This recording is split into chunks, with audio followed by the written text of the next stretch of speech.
नमस्कार, स्वागत है आप सभी का। देख रहे हैं आप जनतंत्र टीवी। मैं हूं आपके साथ बसंत शर्मा। उत्तराखंड के खास बुलेटिन की करते हैं शुरुआत। खबर देहरादून से है।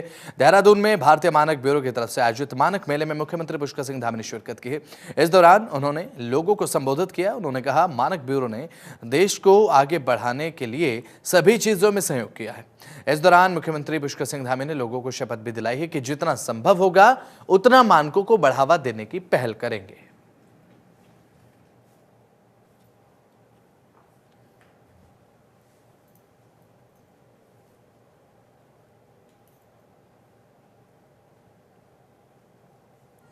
मानकों को निर्धारित करती हैं। इसी उद्देश्य को ध्यान में रखते हुए भारतीय मानक ब्यूरो पिछले 78 वर्षों से राष्ट्र निर्माण में अपना सतत रूप से अनवरत रुके हुए अपना योगदान दे रहा है। भारतीय मानक ब्यूरो ने विभिन्न क्षेत्रों में मानकीकरण के माध्यम से भारतीय उत्पादों की गुणवत्ता सुनिश्चित करने के साथ साथ उपभोक्ताओं की भी रक्षा भी की है। ब्यूरो द्वारा स्थापित मानक हमारे उद्योग, व्यापार और सेवाओं के प्रमाणीकरण की दिशा में अत्यंत महत्वपूर्ण भूमिका निभाते हैं। आज भी जब हम बाजार में कोई उत्पाद खरीदने जाते हैं तो सबसे पहले देखते हैं कि उसमें उस उत्पाद में ISI मार्क है कि नहीं है। मानकों को निर्धारित करती। उत्तराखंड सरकार की तरफ से युवाओं को रोजगार के क्षेत्र में बढ़ावा देने के लिए लगातार काम किया जा रहा है। इसी क्रम में कौशल विकास मंत्री सौरभ बहुगुणा ने ITBP की तरफ से कौशल विकास विभाग के युवाओं को प्रशिक्षण एवं रोजगार उपलब्ध कराने के संबंध में समीक्षा बैठक की है। उन्होंने कहा कि कौशल विकास विभाग और ITBP की तरफ से प्रदेश के युवाओं को रोजगार दिलाने की कार्य योजना का काम किया जा रहा है। अब ऐसे में इसमें ITBP की तरफ से युवाओं को राफ्टिंग एवं माउंटेनियरिंग और साथ ही साहसिक खेलों में प्रशिक्षण दिया जाएगा। साथ ही प्रशिक्षित युवाओं को रोजगार भी प्रदान किया जाएगा।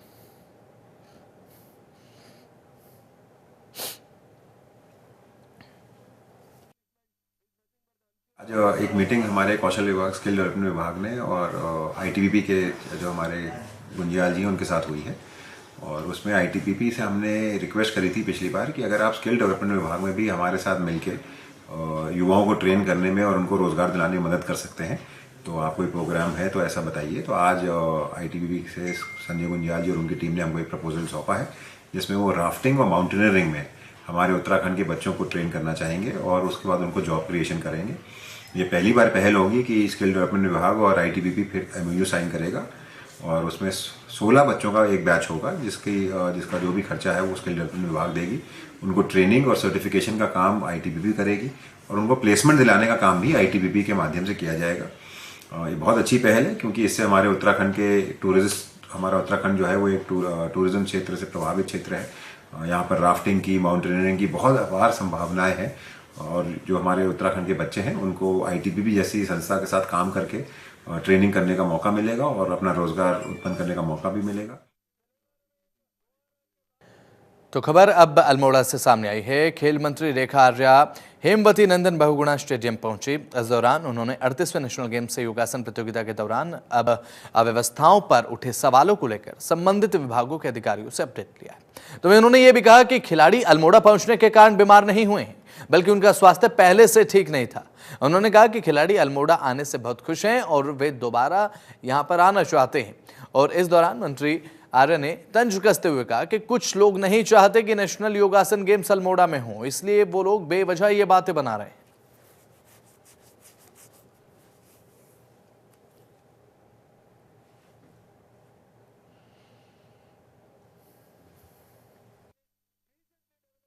अल्मोड़ा में योगासना को लेकर माननीय मुख्यमंत्री जी के सहयोग के साथ में अपने पहाड़ी जनपदों में 38 नेशनल गेम का इवेंट रखवाने का एक संकल्प लिया गया और उस संकल्प को आप हम सब लोग शिखर तक में पहुंचते हुए आज लगातार हम देख रहे हैं। निश्चित रूप से पहाड़ों पर चाहे वो कोई सी भी खेल एक्टिविटी हो या कोई और भी ऐसी कोई चीज़ हो, जब पहुंचाई जाती है तो बहुत लोगों को ये लगता है कि ये व्यवस्था केवल मैदान तक सीमित रहनी चाहिए। मुझे लगता है कि शायद इसके पीछे सिर्फ इतना ही वो है कि यदि यही चीज़ मैदान में हो जाती तो सब चीज़ ठीक थी, यही चीज़ यदि पहाड़ पे हो रही है तो कई प्रकार की दिक्कतें हैं। अल्मोड़ा में योगासना को लेकर माननीय मुख्यमंत्री जी के सहयोग के साथ में तो खबर अल्मोड़ा से है, जहां पर 38वें राष्ट्रीय खेलों के तहत योगासन प्रतियोगिता में आर्टिस्टिक ग्रुप को विमेन वर्ग में गोल्ड मिलने की उम्मीद लगाई जा रही है। आपको बता दें कि इस खेल में महिला खिलाड़ियों का शानदार प्रदर्शन रहा है। 5 दिनों तक चली योगासन प्रतियोगिता में 22 गोल्ड मेडल बांटे जाने हैं और खेल मंत्री रेखा आर्या समापन कार्यक्रम में शिरकत करेंगी। प्रतियोगिता 5 श्रेणियों में आयोजित की जा रही है, जिसमें ट्रेडिशनल योगासन, आर्टिस्टिक योगासन सिंगल, आर्टिस्टिक पेयर और साथ ही रिदमिक पेयर और आर्टिस्टिक ग्रुप भी शामिल है। तो ये 5 तरीके हैं। इन सभी श्रेणियों में कुल अगर बात कर ली जाए तो यहां पर 66 पदक दिए जाएंगे, जिनमें से 22 स्वर्ण पदक होंगे, 22 रजत पदक होंगे और 22 कांस्य पदक शामिल है। आर्टिस्टिक योगा में तो हमारे बच्चों का ऑलरेडी मेडल पड़ा हुआ है, 2 बच्चों का, और कल हम लोग ग्रुप योगा में भी प्रथम स्थान पर रहे। लेकिन जो हमारी प्रतिद्वंदी टीम है, हरियाणा की टीम की तरफ से प्रोटेस्ट हुआ है, अभी रिजल्ट अवेटेड है। अगर प्रोटेस्ट कैंसिल होता है तो निश्चय ही हम पहले पायदान पर ग्रुप आर्टिस्टिक योगा में भी रहेंगे।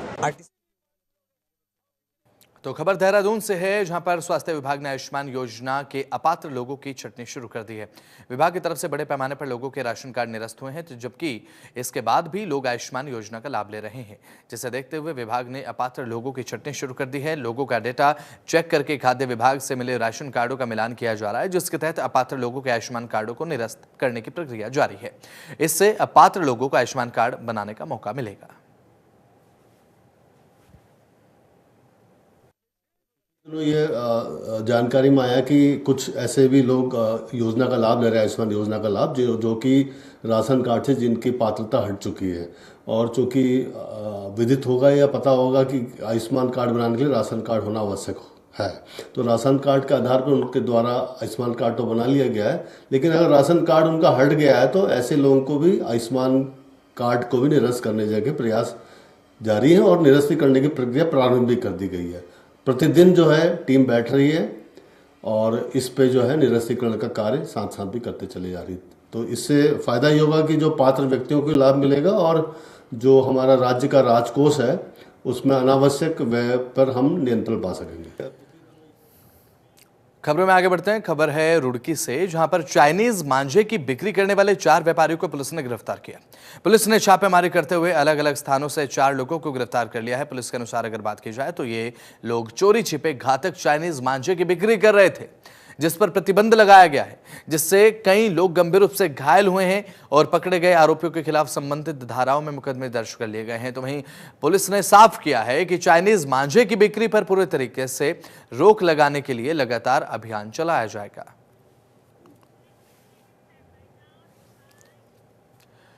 खबर उत्तराखंड के हरिद्वार से है, जहां पर चाइनीज मांझे को लेकर बीजेपी की तरफ से कांग्रेस कार्यकर्ताओं पर मुकदमा दर्ज कराने के विरोध में कांग्रेस कार्यकर्ताओं ने शहर कोतवाली के बाहर विरोध प्रदर्शन किया है।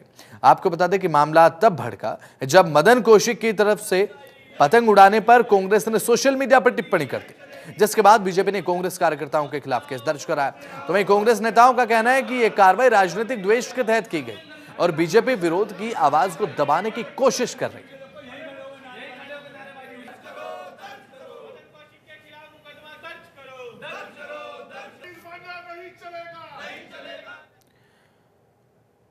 तो खबर है देहरादून से, जहां पर पुलिस की ओर से जागरूकता रैली निकाली गई है। इस दौरान पुलिस मॉडर्न स्कूल के छात्र बड़ी संख्या में यहां पर मौजूद रहे।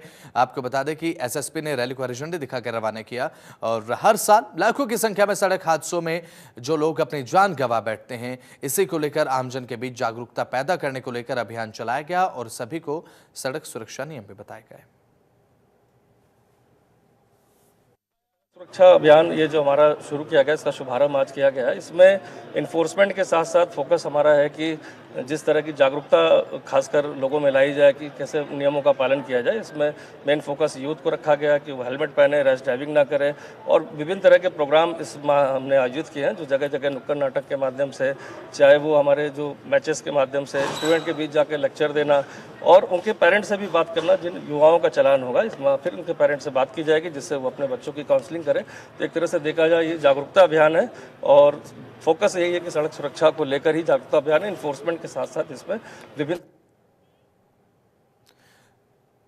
हरिद्वार के भादराबाद ब्लॉक स्थित पंचपुरी गढ़मेरपुर में अब ग्रामीणों ने गांव के मुख्य मार्ग पर प्रस्तावित सीवरेज ट्रीटमेंट प्लांट के निर्माण का विरोध किया है। इसे लेकर ग्रामीणों ने विधायक रवि बहादुर के नेतृत्व में जिलाधिकारी को ज्ञापन सौंपा है।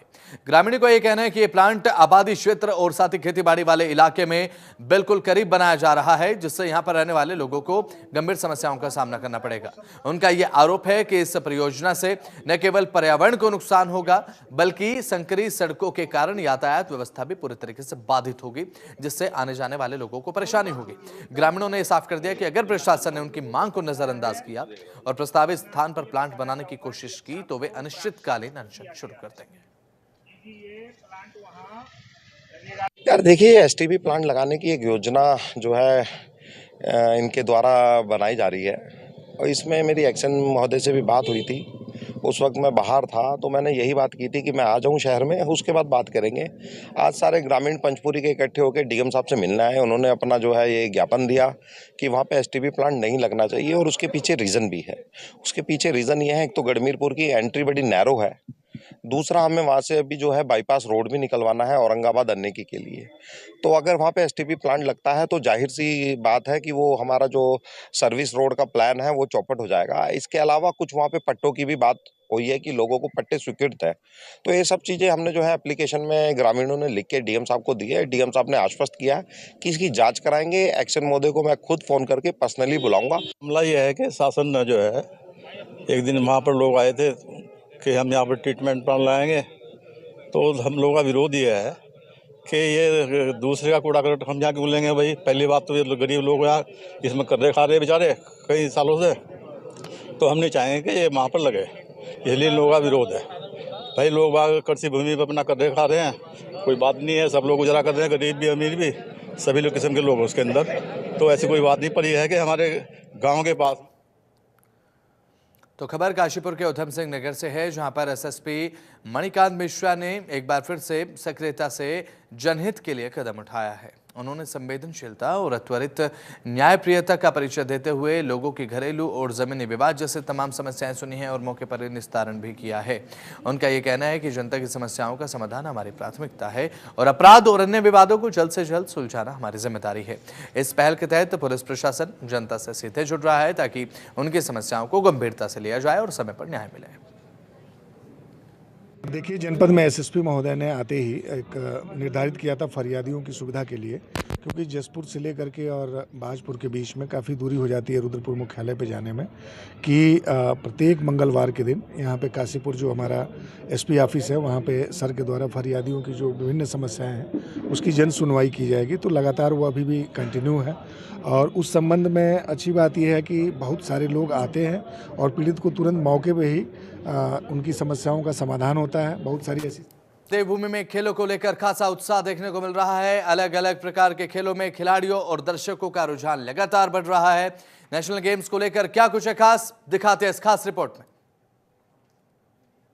देवभूमि में चल रहा गेम्स का कार्यक्रम, 36 राज्यों के 9,720 खिलाड़ी दिखा रहे दमखम। 35 खेलों की हो रही कुल 45 प्रतियोगिता, 8 जिलों के 12 स्थानों पर हो रही प्रतिस्पर्धा। देवभूमि में राष्ट्रीय खेलों का आगाज हो चुका है। प्रधानमंत्री नरेंद्र मोदी ने 28 जनवरी को राष्ट्रीय खेलों का शुभारंभ किया। राज्य के 8 जनपदों में 12 स्थानों पर ये खेल प्रतियोगिताएं हो रही हैं। वहीं राष्ट्रीय खेलों में शामिल 35 खेलों के 45 कंपटीशन में 36 राज्यों के 9,720 खिलाड़ी दमखम दिखाएंगे। उद्घाटन के दौरान प्रधानमंत्री द्वारा दिए गए भाषण ने भी खिलाड़ियों का मनोबल बढ़ाया। पीएम ने कहा कि सरकार लगातार खेलों को बढ़ावा दे रही है। आज साल भर में कई टूर्नामेंट आयोजित किए जा रहे हैं। खेलो इंडिया सीरीज में कई सारे नया टूर्नामेंट जोड़े गए हैं। खेलो इंडिया यूथ गेम्स की वजह से यंग प्लेयर्स को आगे बढ़ने का मौका मिला है। यानी देश में खेलों का एक खूबसूरत गुलदस्ता तैयार हो गया है, जिसमें हर सीजन फूल खिलते हैं, लगातार टूर्नामेंट होते हैं। क्यों खास है आयोजन? नेशनल गेम्स पर सीएम धामी ने लिया संकल्प। प्लास्टिक इस्तेमाल रोकने का खोजेंगे विकल्प। कार्यक्रम को ग्रीन आयोजन में करेंगे तब्दील। प्राकृतिक संसाधनों पर निर्भरता बढ़ाने की अपील। नेशनल गेम्स को लेकर लगातार सक्रियता बनाए हुए सीएम धामी ने खेलों के आयोजन को ग्रीन आयोजन में बदलने की बात कही है। उन्होंने कहा है कि आयोजन में कम से कम प्लास्टिक का इस्तेमाल किया जाएगा। साथ ही बिजली के लिए पावर कॉर्पोरेशन पर निर्भरता घटाकर ज्यादा से ज्यादा सोलर का उपयोग किया जाएगा। पहले 14 दिन का और अब कुल मिलाकर 17 दिन खेल महाकुंभ का आयोजन प्रदेश के विभिन्न 11 स्थानों पर आयोजित किया जा रहा है, जिसमें देश भर के 10,000 से अधिक खिलाड़ी करीब 35 खेलों में प्रतिभाग करेंगे। इसके साथ ही पर्यावरण का संरक्षण का संदेश देने के उद्देश्य से हम इस बार के राष्ट्रीय खेलों का आयोजन ग्रीन गेम्स की थीम पर कर रहे हैं। इस आयोजन में सौर ऊर्जा का व्यापक प्रयोग किया जाएगा। साथ ही पूरे आयोजन में प्लास्टिक का कम से कम उपयोग किया जाएगा। भाइयों बहनों, मुझे पूर्ण विश्वास है कि आज से प्रारंभ हो रहे 38वें राष्ट्रीय खेलों में प्रतिभाग करने आए देश भर के सभी खिलाड़ियों को हम उच्च स्तरीय खेल सुविधा मुहैया करवाने के साथ साथ उनके माध्यम से पर्यावरण संरक्षण का संदेश देने में भी सफल रहेंगे। हरिद्वार के रोशनाबाद स्पोर्ट्स स्टेडियम में भी नेशनल गेम्स का उत्साह देखने को मिला। यहां महिला और पुरुष वर्ग के कबड्डी मैच की शुरुआत हुई। इसमें उत्तराखंड, यूपी, राजस्थान, हरियाणा, कर्नाटक की टीमों ने हिस्सा लिया। 5 दिन तक चलने वाली कबड्डी प्रतियोगिता का 2 फरवरी को फाइनल मैच। इसके अलावा नेशनल गेम्स के आयोजन पर प्रशासन और खेल विभाग की ओर से व्यापक इंतजाम किए गए हैं। मैच देखने के लिए पहुंचे खेल प्रेमी भी खिलाड़ियों के प्रदर्शन को देखकर काफी खुश हुए।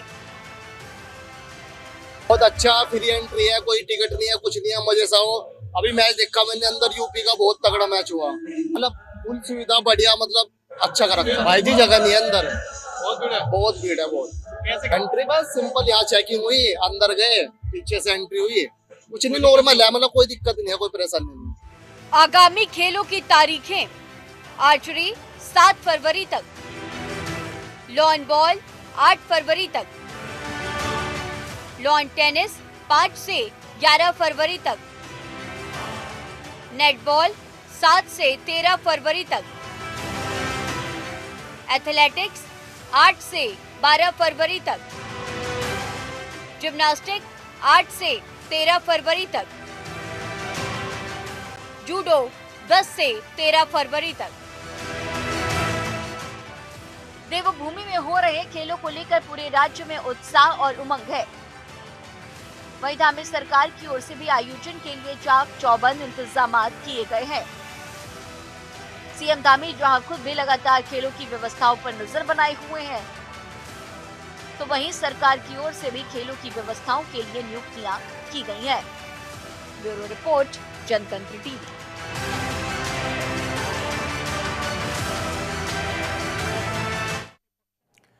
तो नेशनल गेम्स की धूम उत्तराखंड में बराबर देखने को मिल रही है, जो कि अब देखने को भी मिल रही है। तो चलिए फिलहाल इस बुलेटिन में इतना ही। आप देखते रहें जनतंत्र टीवी। नमस्कार।